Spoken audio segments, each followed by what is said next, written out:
Hi everyone, electrostatic potential and capacitance video lecture के इस series में आज हम कंडक्टर और एक्सटर्नल इलेक्ट्रिक फील्ड में इसके बिहेवियर का स्टडी करने वाले हैं।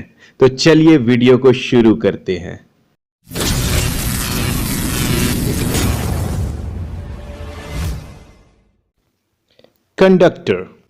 कंडक्टर्स वे सब्सटेंस है जिन्हें एक्सटर्नल इलेक्ट्रिक फील्ड में रखने पर वो अपने में से चार्ज को लार्ज स्केल में फ्लो होने देते हैं। जैसे जितने भी मेटल्स है, human body, graphite, acids, alkalis, ये सभी कंडक्टर के एग्जाम्पल है।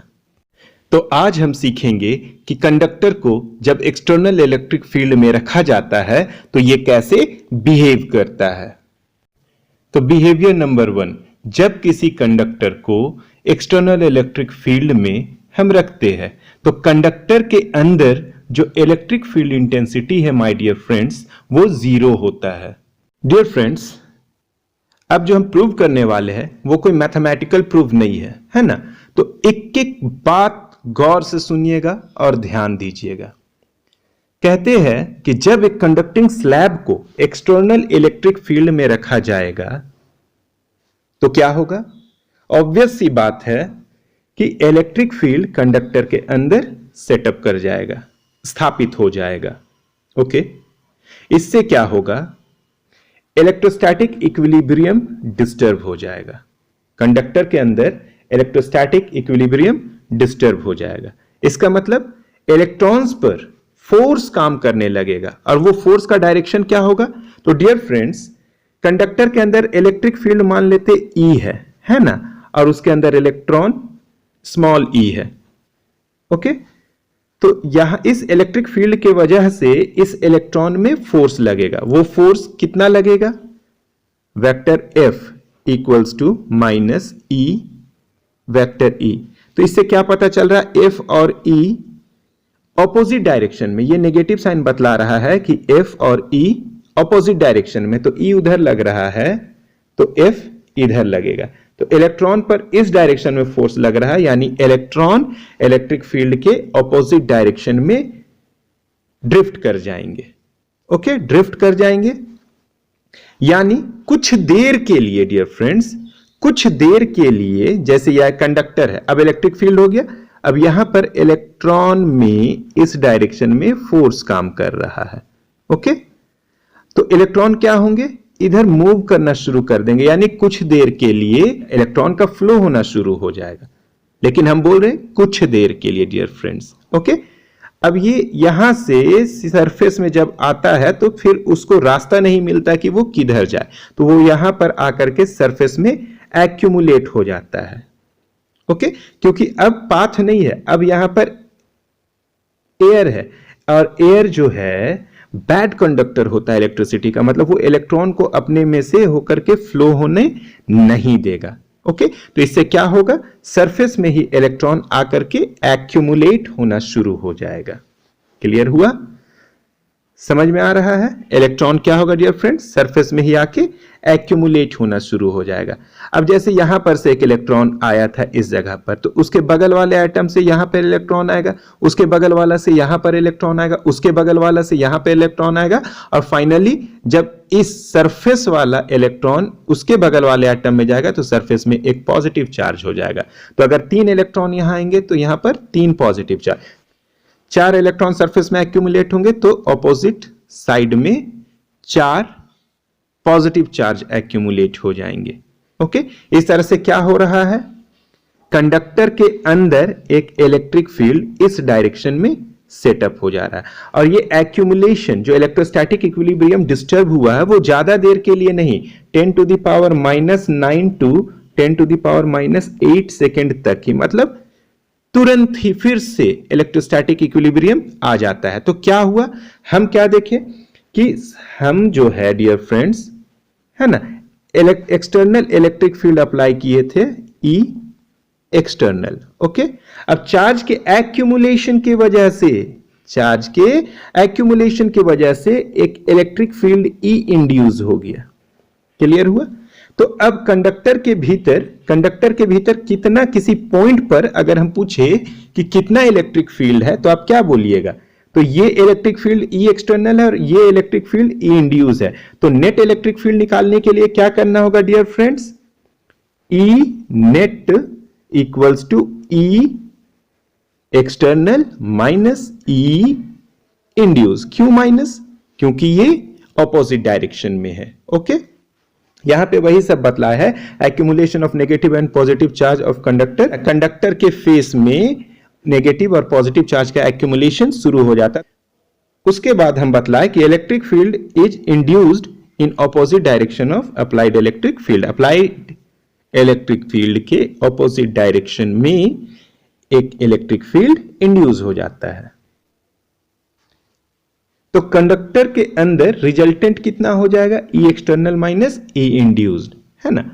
अब electrons are free charge carrier. Electrons free charge carrier होते हैं। They keep on drifting opposite to electric field. वो इलेक्ट्रिक फील्ड के ऑपोजिट डायरेक्शन में ड्रिफ्ट करना शुरू कर देते हैं। कब तक ड्रिफ्ट करेंगे? जब तक कि उस पर नेट इलेक्ट्रिक फील्ड काम करेगा। लेकिन देख रहे हैं कि इलेक्ट्रॉन का एक्यूमुलेशन बढ़ रहा है। As a result E induce भी बढ़ रहा है, और ई इंड्यूस बढ़ेगा तो धीरे धीरे ई नेट घटेगा, क्योंकि अप्लाइड इलेक्ट्रिक फील्ड तो एक बार हम अप्लाई कर दिए। अब इंड्यूस इलेक्ट्रिक फील्ड को धीरे धीरे बढ़ा रहे हैं, तो नेट इलेक्ट्रिक फील्ड क्या होगा? धीरे धीरे कम होते जाएगा। और जब एक्सटर्नल इलेक्ट्रिक फील्ड के बराबर इंड्यूस्ड इलेक्ट्रिक फील्ड हो जाएगा तो नेट इलेक्ट्रिक फील्ड 0 हो जाएगा। ओके, तो क्या हुआ अंदर? कहने का मतलब ये ई एक्सटर्नल है ना। शुरुआत में कुछ इलेक्ट्रॉन्स का एक्यूमुलेशन हुआ तो ये हुआ, ये ई इंड्यूस हुआ। जैसे जैसे इलेक्ट्रॉन का एक्यूमुलेशन बढ़ रहा है ऑपोजिट डायरेक्शन में, जैसे यहां पर नेगेटिव आ रहा है, इधर पॉजिटिव आ रहा है, तो ये ई इंड्यूस इंक्रीज करते करते बराबर होते बड़ा होते बढ़ते, है ना, ई एक्सटर्नल के बराबर हो जाएगा। एज अ रिजल्ट कंडक्टर के भीतर इस पॉइंट पर दोनों बराबर हो गया और ऑपोजिट डायरेक्शन में है, तो इस पॉइंट पर क्या हो जाएगा? नेट इलेक्ट्रिक फील्ड इंटेंसिटी 0 हो जाएगा। यही तो हमको प्रूव करना था डियर फ्रेंड। ओके, समझ में आया क्या हुआ? फिर से एक बार, जब किसी कंडक्टिंग स्लैब को एक्सटर्नल इलेक्ट्रिक फील्ड में रखते हैं तो इलेक्ट्रिक फील्ड कंडक्टर के अंदर स्टैब्लिश हो जाता है। ये इलेक्ट्रिक फील्ड इलेक्ट्रोस्टैटिक इक्विलिब्रियम को 10 to the power 9 second to 10 to the power -8 second तक के लिए डिस्टर्ब कर देता है ना। इस इलेक्ट्रिक फील्ड की वजह से इलेक्ट्रॉन में इलेक्ट्रिक फील्ड के ऑपोजिट डायरेक्शन में फोर्स लगता है, और ये इलेक्ट्रॉन माइग्रेट करते, उतने ही टाइम तक के लिए इलेक्ट्रॉन माइग्रेट करते हैं। और ये माइग्रेशन कब तक होता रहता है?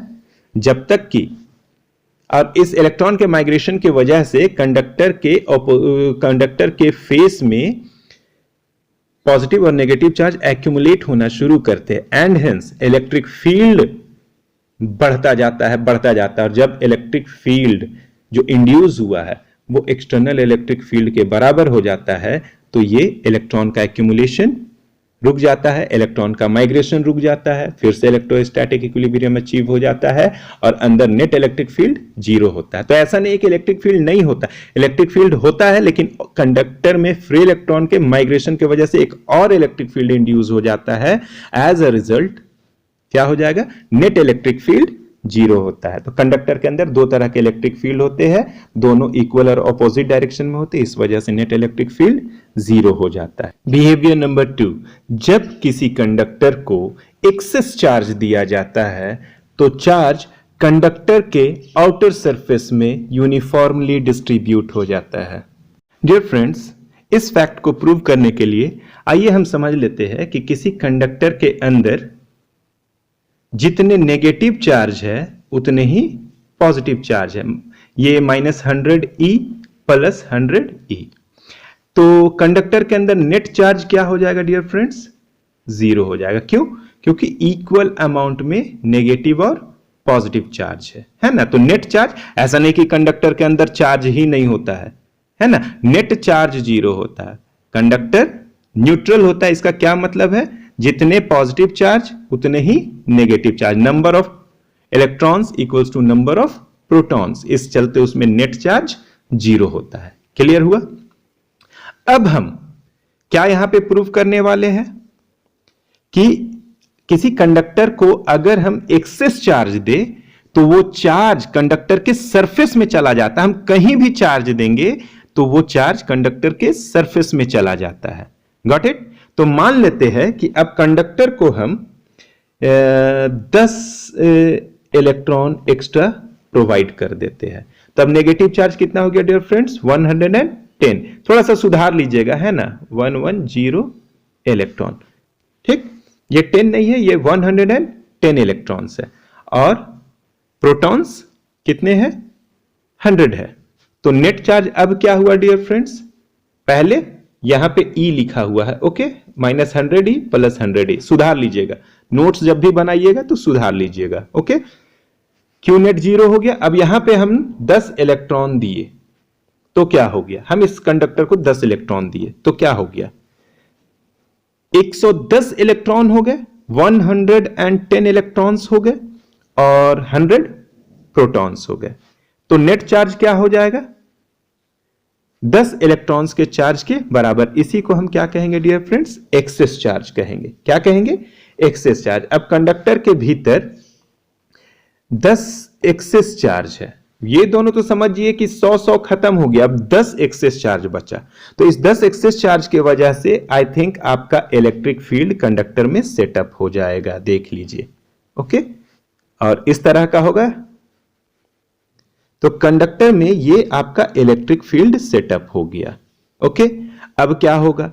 ये 10 इलेक्ट्रॉन की उपस्थिति की वजह से, चूंकि चार्ज है, charge at rest produces electric field, और नेगेटिव चार्ज में, है ना, इलेक्ट्रिक फील्ड लाइंस टर्मिनेट करता है। तो ये इलेक्ट्रिक फील्ड लाइंस का हम डायरेक्शन शो किए हैं, ओके। यहां तक समझ में आया? अब ये चार्ज ये जो इलेक्ट्रिक फील्ड लाइंस है वो इलेक्ट्रोस्टैटिक इक्विलिब्रियम को क्या करेंगे? ब्रेक करेंगे, इलेक्ट्रोस्टैटिक इक्विलिब्रियम को डिस्टर्ब करेंगे, ओके। और इस वजह से इलेक्ट्रॉन्स ड्रिफ्ट कर जाएगा इनसाइड कंडक्टर। कैसे? अब इलेक्ट्रॉन का टेंडेंसी याद रखिए, इलेक्ट्रॉन किधर मूव करता है, नेगेटिव चार्ज किधर मूव करता है, इससे पहले हम बताए थे इलेक्ट्रिक फील्ड के ऑपोजिट डायरेक्शन में। पॉजिटिव चार्ज किधर मूव करता है? इलेक्ट्रिक फील्ड के डायरेक्शन में। तो अभी इलेक्ट्रिक फील्ड का डायरेक्शन क्या है डियर फ्रेंड्स? है इस साइड है। तो यहां पर के जो एक्सेस इलेक्ट्रॉन्स है, जो एक्सेस नेगेटिव चार्ज है, वो इलेक्ट्रिक फील्ड के ऑपोजिट डायरेक्शन में मूव करेंगे, ओके। हाँ या ना? फोर्स क्यों? तो फोर्स ऑन इलेक्ट्रॉन, तो -E। ये नेगेटिव साइन बतला रहा है कि इलेक्ट्रिक फील्ड और फोर्स एक दूसरे के ऑपोजिट डायरेक्शन में होंगे।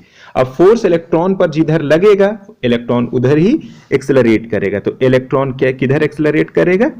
आउटवर्ड डायरेक्शन में। और ये इलेक्ट्रोस्टैटिक इक्विलिब्रियम कितने देर के बाद रिटेन हो जाएगा? 10⁹ टू 10⁻⁻8 सेकेंड, है ना। इसके बाद 10⁻⁻9 सेकेंड तक तो इलेक्ट्रॉन मूव किया। उसके बाद क्या होता है dear friends? Internal electric field. अब इलेक्ट्रॉन जो है बाहर निकलना शुरू कर दिया, है ना, इलेक्ट्रॉन ड्रिफ्ट किया। और ये मूवमेंट करके क्या कर रहा है? वो जो इलेक्ट्रिक फील्ड सेटअप हुआ उसके ऑपोजिट डायरेक्शन में एक इलेक्ट्रिक फील्ड बना रहा है, जिसको इंड्यूस्ड इलेक्ट्रिक फील्ड कहते हैं। वो जब अप्लाइड इलेक्ट्रिक फील्ड को के इक्वल और ऑपोजिट हो जाएगा तो नेट इलेक्ट्रिक फील्ड 0 हो जाएगा। Step 1 clear, okay. तो कंडक्टर के अंदर इस सिचुएशन में भी इलेक्ट्रिक फील्ड 0 हो गया। अब स्टेप 2 कहता है कि हमको प्रूव करना है कि चार्ज अंदर नहीं है, वो बाहर रिसाइड कर गया। तो हम लोग क्या करेंगे? हम लोग करेंगे कि ये जो मेटेलिक कंडक्टर लिए है उसी के जस्ट सटा हुआ एक गॉसियन सरफेस हम लोग क्या करते हैं डियर फ्रेंड्स? ड्रॉ करते हैं। जब गॉसियन सरफेस ड्रॉ हो गया तो हम गॉसेस लॉ अप्लाई करेंगे। According to Gauss's law, integration E.ds equals to Q enclosed by epsilon naught. यहां पर गॉसियन सरफेस में, ये जो हम गॉसियन सरफेस बनाए हैं, इसमें तो इलेक्ट्रिक फील्ड ही 0 है। तो इस सरफेस से कितना फ्लक्स लिंक करेगा? एक भी नहीं, ओके। तो इस हिसाब से फ्लक्स जो है, जब हम बता दिए कि कंडक्टर के अंदर, स्टेप 1 में ही बताए थे कि कंडक्टर के अंदर इलेक्ट्रिक फील्ड 0 होता है। यहां भी हमने प्रूव किया कि कंडक्टर के अंदर इलेक्ट्रिक फील्ड कैसे 0 हो गया। यानी अब जब गॉसियन सरफेस हम लोग कंडक्टर से सट के बनाए हैं तो इस सिचुएशन में कंडक्टर के अंदर इलेक्ट्रिक फील्ड जीरो, यानी गॉसियन सरफेस के अंदर भी इलेक्ट्रिक फील्ड जीरो, यानी गॉसियन सरफेस से एक भी फ्लक्स लिंक नहीं कर रहा है, तो ये फ्लक्स जीरो हो गया, Q enclosed by epsilon not. But हम लोग तो एक्स्ट्रा एक्सेस चार्ज दिए है, -10 इलेक्ट्रॉन एक्स्ट्रा है, हाँ? Q enclosed by epsilon not can't be zero, तो क्यू इनक्लोज्ड जीरो, ये तो गलत बात हो गया, हाँ या ना? क्यू इनक्लोज्ड जीरो है, इसका क्या मतलब है dear friends? Q enclosed zero है, इसका मतलब गॉसियन सरफेस के अंदर कोई चार्ज नहीं है, जबकि चार्ज तो था, तो ये चार्ज एक्चुअल में कहां गया? ये चार्ज यहां ना, चूंकि इलेक्ट्रिक फील्ड जीरो था उस वजह से फ्लक्स जीरो, यानी चार्ज वहां ना होकर के सरफेस में चला गया। Okay, hence there can be no charge in the interior of conductor because the Gaussian surface lies just near the, इसका मतलब गॉसियन सरफेस के अंदर एक भी चार्ज नहीं है, तो चार्ज कहां गया? चार्ज मूव कर रहा था तो कहां गया डियर फ्रेंड्स? सरफेस के बाहर चला गया, just near the outer boundary. Entire interior ने ई से होगा, entire excess charge Q must reside on the surface of conductor. okay, third है इलेक्ट्रिक फील्ड लाइंस हमेशा कंडक्टर के सरफेस के परपेंडिकुलर होता है, और हम जानते हैं कि वो सरफेस जहां इलेक्ट्रिक फील्ड लाइंस परपेंडिकुलर होते हैं वो इक्विपोटेंशियल सरफेस कहलाते हैं। That is surface of conductor behaves as an equipotential surface. इस प्रॉपर्टी को हम प्रूव करेंगे डियर फ्रेंड्स। मान लेते हैं कि इलेक्ट्रिक फील्ड जो है वो कंडक्टर के परपेंडिकुलर नहीं है। ओके, तो कंडक्टर से मान लेते हैं कुछ एंगल बना रहा है इलेक्ट्रिक फील्ड। ओके, कुछ एंगल बना रहा है। मान लेते हैं डियर फ्रेंड्स जो इलेक्ट्रिक फील्ड इंटेंसिटी है वो कंडक्टर के सरफेस के साथ एंगल थीटा बनाता है। Then resolved part of vector E in horizontal direction and vertical direction will be E cos theta and E sin theta respectively due to parallel component of E cos theta। E cos theta जो parallel component है, electrostatic equilibrium gets disturbed। अब ये charge में लग रहा है, charge में ये लग रहा है, यानी electrostatic equilibrium disturb हो रहा है, मतलब चार्ज में फोर्स काम करना शुरू होगा, चार्ज एक्सेलरेट होना शुरू हो जाएगा। अब इलेक्ट्रोस्टैटिक का केस नहीं रह जाएगा, चार्ज मोशन में आ जाएगा, ये तो गलत बात है। तो इक्विलिब्रियम रिटेन्स इन टाइम। अब चार्ज को कहीं जाने का तो जगह नहीं है, तो वो थोड़ा सा घसकेगा, उसके बाद फिर से रिटेन कर जाएगा in time 10⁹ second to 10⁻⁻8 second. अब ड्यूरिंग इक्विलिब्रियम जब रिटेन कर जाएगा तो जो E cos थीटा है वो जीरो हो जाएगा। अब E तो जीरो है नहीं, इलेक्ट्रिक फील्ड तो जीरो है नहीं, क्यों? क्योंकि इलेक्ट्रिक फील्ड यहां चार्ज है तो इलेक्ट्रिक फील्ड तो होगा। ओके, अब चार्ज को हम सरफेस में क्यों दिखाए समझ में आ गया। अब ये जीरो हो गया डियर फ्रेंड्स, तो क्या होगा? cos थीटा भी जीरो, E तो जीरो होगा नहीं तो cos theta zero and theta equals to 90 degree. तो क्या था थीटा? सरफेस के साथ E थीटा एंगल बनाया था, थीटा 90 हो गया, इसका मतलब क्या हो गया? थीटा 90 हो गया, इसका मतलब क्या हो गया? E ऐसे हो गया सरफेस का।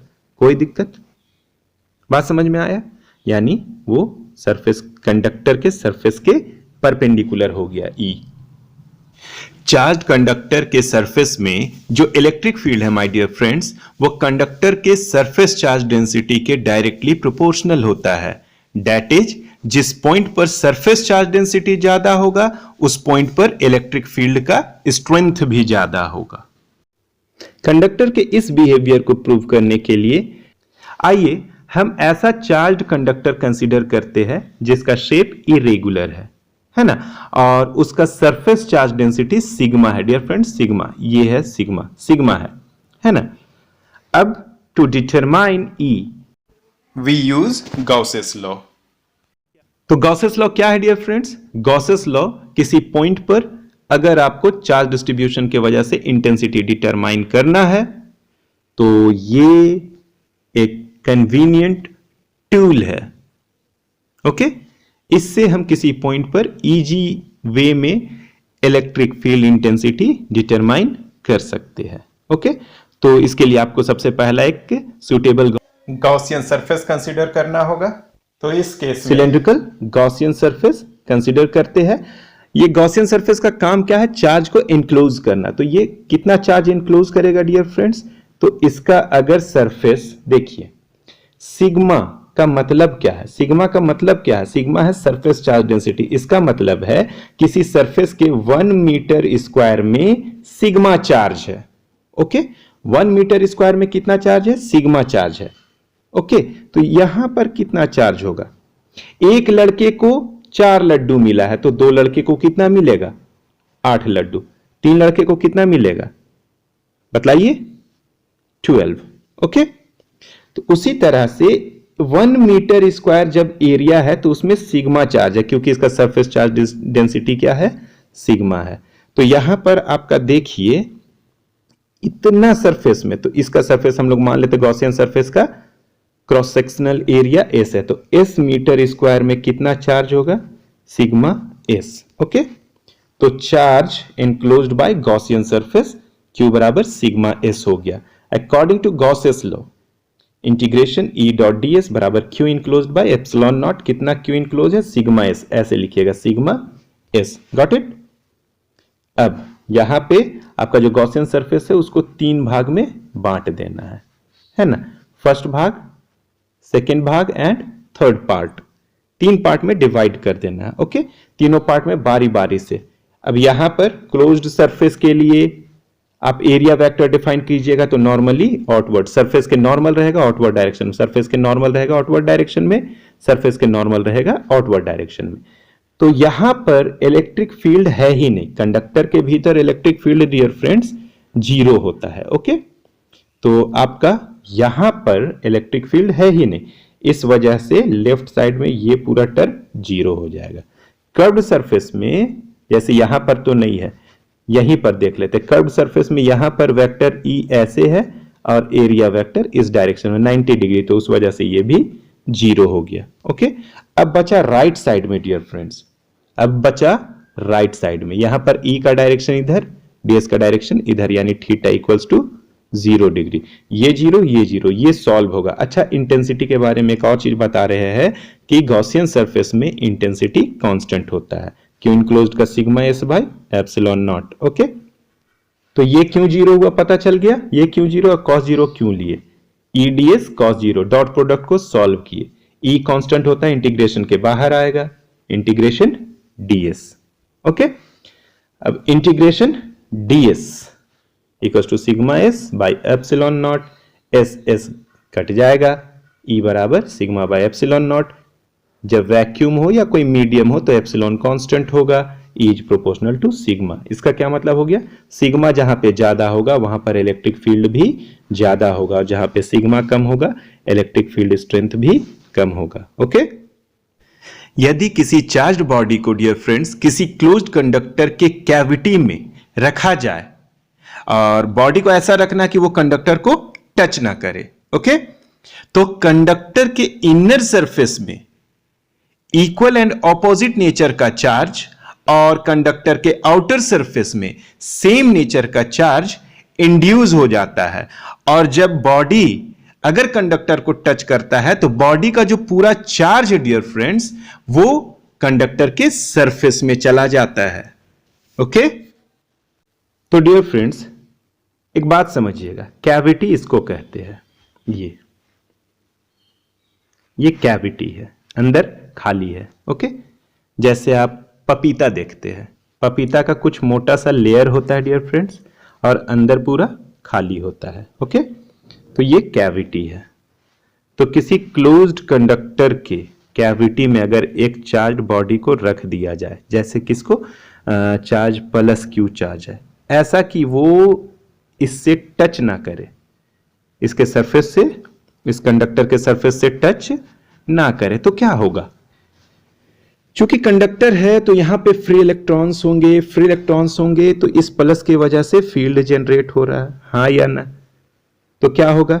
इलेक्ट्रॉन्स इस फील्ड के ऑपोजिट डायरेक्शन में मूव करेंगे, पॉजिटिव चार्ज किधर मूव करेगा, इलेक्ट्रिक फील्ड के डायरेक्शन में, नेगेटिव चार्ज किधर मूव करेगा, इलेक्ट्रिक फील्ड के ऑपोजिट डायरेक्शन में। यह हम इलेक्ट्रिक पोटेंशियल में भी बतला चुके हैं। ओके, तो यहां पर जो इलेक्ट्रॉन्स है यहां वो इलेक्ट्रिक फील्ड के डायरेक्शन में मूव करेंगे, यानी इलेक्ट्रॉन जैसे इधर है तो वो इस डायरेक्शन में मूव करेगा। ओके, तो इलेक्ट्रॉन वो यहां पर कहीं पर से वो इस जगह पर आ जाएगा, है ना। और ये कब तक आएगा, जब तक ये पॉजिटिव चार्ज, जब तक इलेक्ट्रोस्टैटिक इक्विलिब्रियम फिर से सेटअप ना कर जाए, जब तक अंदर इलेक्ट्रिक फील्ड जीरो ना हो जाए। तो इलेक्ट्रिक फील्ड कब जीरो होता है, जब नेट चार्ज जीरो हो जाए। तो यहां अगर 1 2 3 4 5 6 मान लेते हैं 6 पॉजिटिव चार्ज है, तो वैसे ही यहां पर 6 नेगेटिव चार्ज आ जाएगा। ओके, इलेक्ट्रॉन इधर आ जाएगा और इस तरह से अंदर इलेक्ट्रिक फील्ड जीरो हो जाएगा। अब ये जब इलेक्ट्रॉन यहां पे आया है ना, इंडक्शन इसको कहेंगे। इंडक्शन के वजह से इलेक्ट्रॉन इधर आ गया, बिना छुए हम इस सरफेस को, इनर सरफेस को चार्ज कर दिए। अब इधर इलेक्ट्रॉन आया तो इधर क्या आ जाएगा, इधर पॉजिटिव चार्ज आ जाएगा 6। कोई दिक्कत। जैसे ही हम इस बॉडी को इस कंडक्टर से कनेक्ट कर देते किसी कंडक्टिंग वायर से, तो ये इलेक्ट्रॉन्स डियर फ्रेंड्स इस वायर के थ्रू फ्लो करेगा और इस पूरे पॉजिटिव चार्ज को न्यूट्रलाइज कर देगा। इस तरह से अंदर इलेक्ट्रिक फील्ड जीरो हो गया और वो पॉजिटिव चार्ज जो अंदर 6 था वो बाहर आ गया। ओके, तो यही चीज है कि अगर वो कनेक्ट ना हो तो इस तरह का केस होगा कि अंदर नेगेटिव बाहर पॉजिटिव, और अगर कंडक्टिंग वायर से कनेक्ट कर दिया जाए तो फिर जो चार्ज इसमें था वो चार्ज जीरो हो जाएगा, सब चार्ज सरफेस में आ जाएगा। आई होप कि आपको ये समझ में आया। ओके, इलेक्ट्रोस्टैटिक शील्डिंग, किसी रीजन को इलेक्ट्रिक फील्ड के इफेक्ट से बचाने की घटना को इलेक्ट्रोस्टैटिक शील्डिंग कहा जाता है। इलेक्ट्रोस्टैटिक शील्डिंग का जो फिनोमिना है वो इस फैक्ट पर बेस्ड है कि इलेक्ट्रिक फील्ड इंटेंसिटी किसी क्लोज्ड कंडक्टर के अंदर जीरो होता है।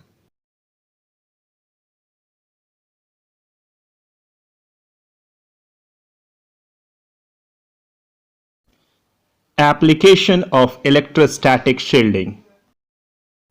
डियर फ्रेंड्स, जब भी कभी बिजली चमक रही हो तो आपका ओपन ग्राउंड या फिर पेड़ के नीचे खड़ा रहना खतरनाक हो सकता है। इस सिचुएशन में आपको किसी मेटालिक चेंबर जैसे कार, ट्रक, है ना, के अंदर बैठ जाना चाहिए, क्योंकि कार के अंदर या किसी मेटालिक बॉडी के अंदर जो है इलेक्ट्रिक फील्ड जीरो होता है और इस तरह से आप लाइटनिंग से बच जाइएगा। शील्डिंग का मतलब क्या होता है, शील्डिंग का मतलब शील्ड, सुरक्षा प्रदान करना। तो कार आपको बिजली से सुरक्षित रखेगा। Thank you dear friends.